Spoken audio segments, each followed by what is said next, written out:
Day, that is Mr. Bhuman Dani, and I would like to tell you and share with you his profile as well. When TGL company co-founder Bhuman Dani, an MBA from INS EAD, walked into East India Company store in London one day, little did he know that it would be a change in his life. With no background in world of specialty teas, his experience opened his mind to brew blends and blades. At the same time, in another corner of the world, Shariq Ashraf, an MBA from Oxford University and a self-professed tea aficionado, pardon my pronunciation here, it's aficionado, was inspired by another tea company. While traveling through Argentina, he came across Tea Philosophy. Its founder inspired Shariq with an enviable tea knowledge, and he began to work towards bringing this spectacular range of tea specialty to India. He was creating a perfect business model when this brew bros met at Mumbai alumni event of the Boston Consulting Group, a leading global management consulting firm where both had previously worked. Now this is what we call as serendipity. So let's welcome the speaker on stage. Can we have Bhuman Dani here on stage, please? So both the bros are here? Yeah, alright. Thank you. And just pardon my pronunciation if, yeah. As she already sort of gave us an introduction, we're here to talk about our company, TGL Co, the Good Life company. We've started, it's a startup. We started about 3 months ago in India. Both of us have various backgrounds in business, which we've complemented with our tea knowledge, because we learned under some experts, and tried to bring something in India which is not currently there, and which is going to definitely revolutionize the industry going forward. I'll just wait for my slides to come on, sorry.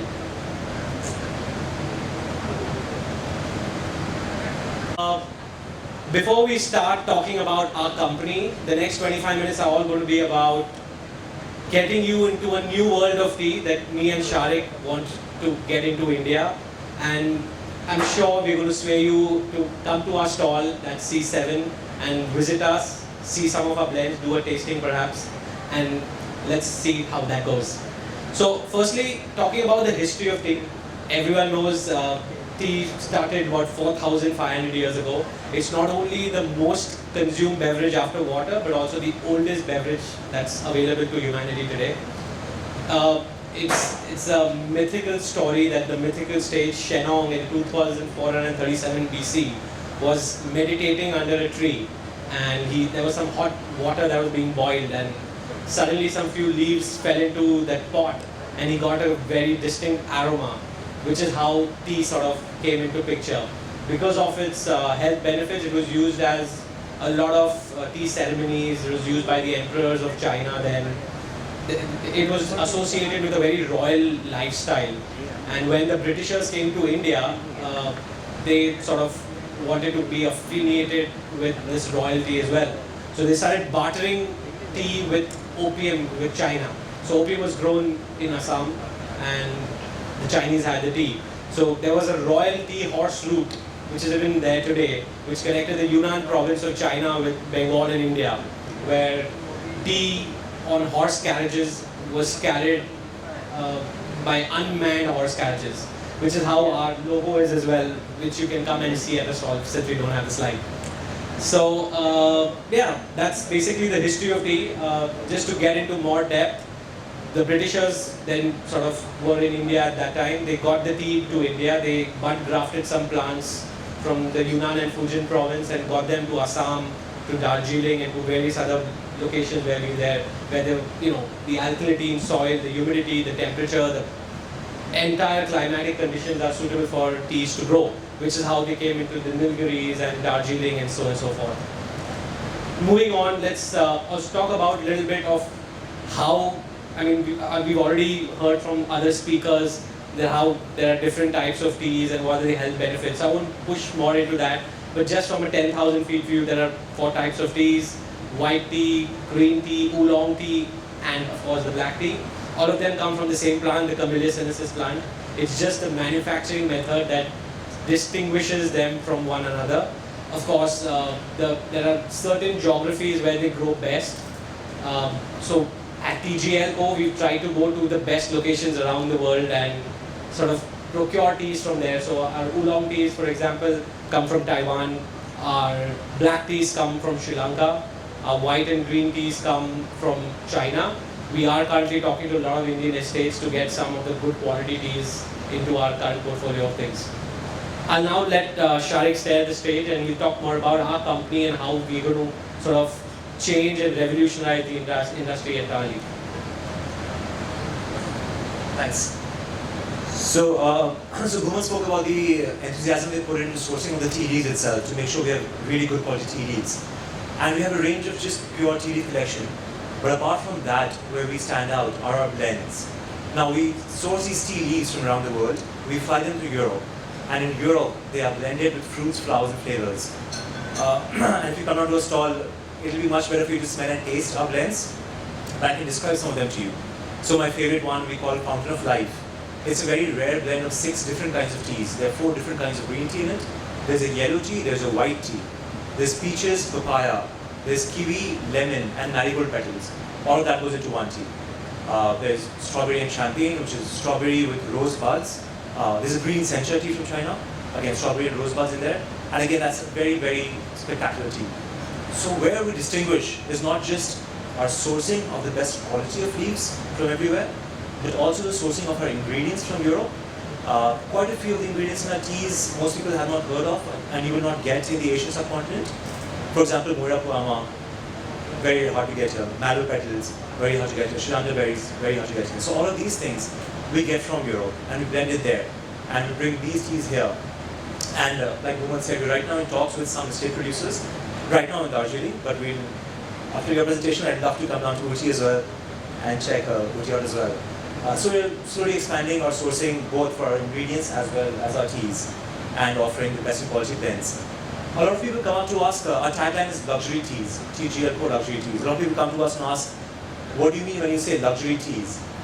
At this point I say what's luxurious about our teas is it's a treat for the senses, essentially.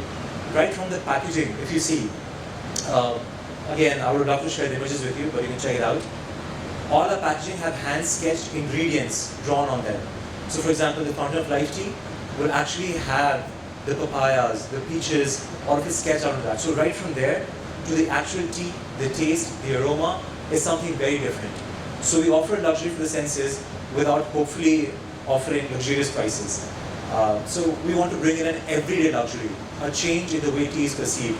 Instead of having very low quality tea, we want to bring a more upmarket tea into an affordable range into India. And that's what we are here to do. If you have any questions, we're more than happy to take it. If not, we're happy to pass over to the next speaker as well.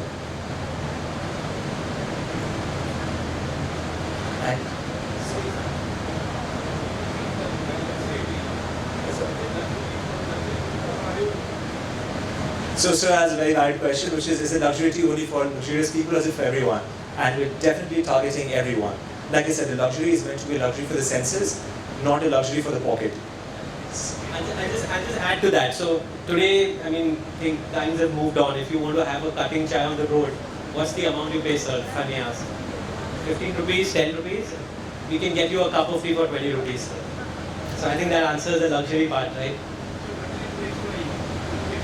Luxury to be tasted and experienced because of the quality of ingredients that we source from and the kind of ingredients that we have, as Shariq said, barberries, mallow petals, schizandra berries, thistle flowers. Not only are these very good to taste and very soothing to the palate, but when you sort of read about them, you understand that they are also very good medicinal values. For example, mallow petals are very good for digestion. Sorry? Luxury is a necessity. I mean, yeah. It's like a need and want scenario here. But yeah, I would really appreciate if all of y'all can come and visit our stall. We have some lovely blends. We've got some, which I'll just name a few. It's called Irish Cream. We have strawberry and champagne. We have Little Buddha. We have Chili Romance. Please. This my group home. Asking about the future of this naturally grown tea like this tea. Now we don't say organic, but we are born organic. That's why we say with that we are not affected. We are naturally born organic, natural farmer. Asking about future trends for the naturally grown tea. So it's definitely on the uprise. I mean, at the end of the day, the natural farm movement that we described, the whole ecosystem to be balanced is very, very essential. And that's the way things will grow forward. And we are very, very bullish on that market, which is why we started talking to a lot of suppliers in India for this specifically. So I think you guys are in the perfectly right space, and like I said, we'd love to come down to Ooty and talk to you as well. Yes, ma'am.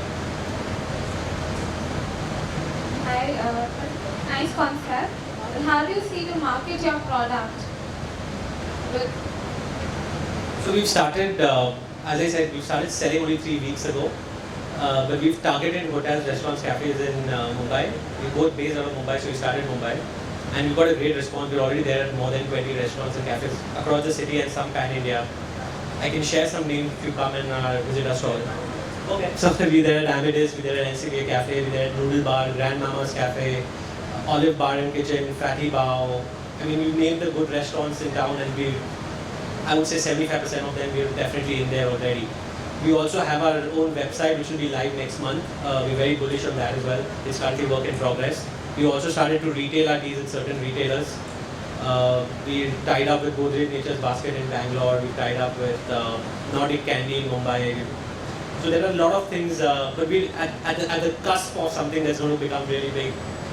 So definitely visit our stall, experience the flavors and the taste of our teas.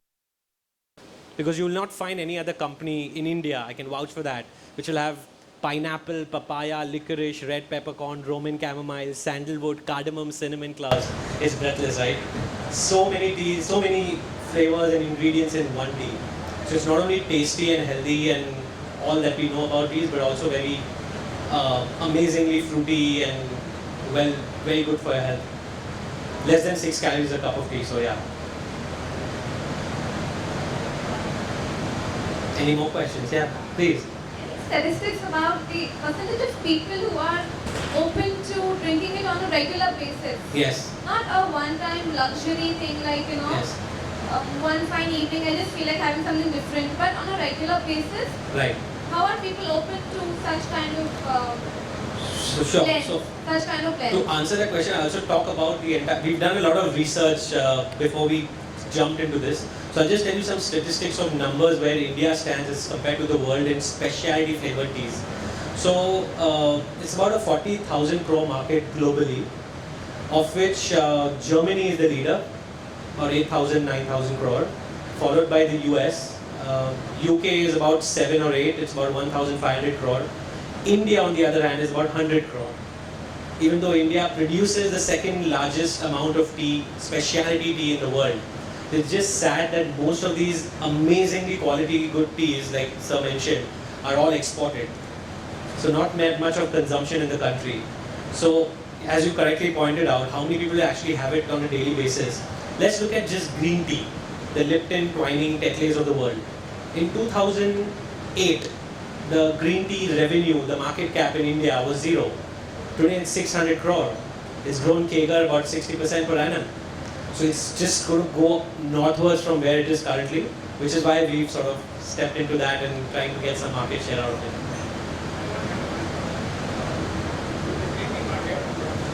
The green market, 2014 is only 100 crores in India. Last year it was 600 crores. This year it's not. That is on average, Phenomenal. 10% of the population, they are big black and green into on average, they will be buying 1 crore per year in India for 10% population. Imagine that what will grow in the next 2023. Yeah. We have a big market for India. Yeah. We have to import green. Not only that, there's also two other points I'd like to add, sir. So one point, Tivana and TWG are coming into India this year. Tivana is coming with Tata Starbucks. TWG is coming with Mr. Jaipuriya. So there's going to be an explosion of knowledge and need for such teas. Common man is going to know they're going to invest heavily on advertising and marketing. So it's really going to help the industry as a whole. Second point, I think we all know the Indian population demographic, 75%, 65% are under the age of 25. So at TGL Co, what we've done is not only cater to the simple conventional green teas, white teas and oolong teas, but also try to mix and match them with amazing flavors, fruits from around the world to just give that entire spice and note to the teas. So we're very bullish. Please come and visit us for more details and questions. I don't want to eat up time of the next person speaker. Thanks.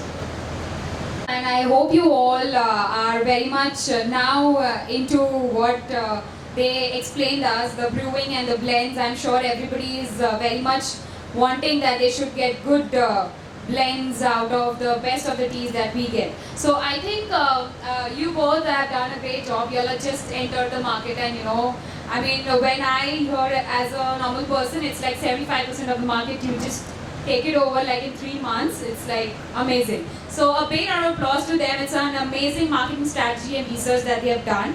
And now I would want Preeti ma'am to please come up here on stage and felicitate them with a memento, gift and a bouquet.